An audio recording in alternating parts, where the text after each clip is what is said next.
You know, sometimes I feel like there are an awful lot of things that I have to remember or memorize, and perhaps you've had that feeling too. I bet you've probably heard about the phrase Roy G. Biv to help you remember the colors of the rainbow. Roy G. Biv stands for red, orange, yellow, green, blue, indigo, and violet. So Roy G. Biv helps us remember the colors of the rainbow. Or perhaps you've heard the phrase HOMES to help us remember the Great Lakes in the United States. HOMES would stand for Huron, Ontario, Michigan, Erie, and Superior. Well, in mathematics, we also have a phrase that sometimes helps us remember how to perform operations. It's called, "Please excuse my dear Aunt Sally." Perhaps you've heard that phrase before as a way to help you remember the order of operations. You see, mathematicians many years ago decided that there would be an order that all of us would use when we encounter a problem such as this. When there's more than one operation, we need to know which operation will we do first. So in looking at this, how many operations do you see?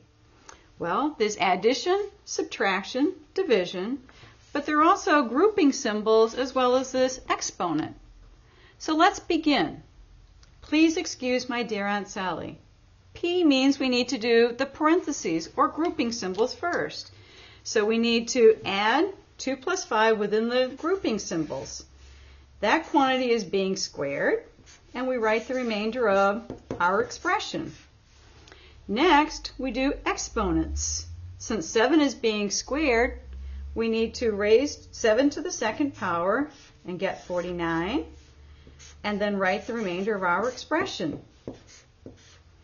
We have 2 operations remaining, subtraction and division. Well, we need to do multiplication and division left to right, remember, left to right, and we only have division in this particular problem. 8 divided by 4 is 2, and that's being subtracted from 49. Last operation, subtraction. 49 subtract 2, 47.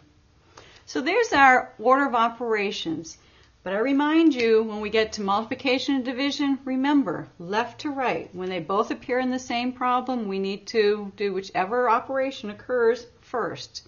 Same thing with addition and subtraction. So I hope you'll remember the expression, "Please excuse my dear Aunt Sally," the next time you have a math problem involving more than one operation.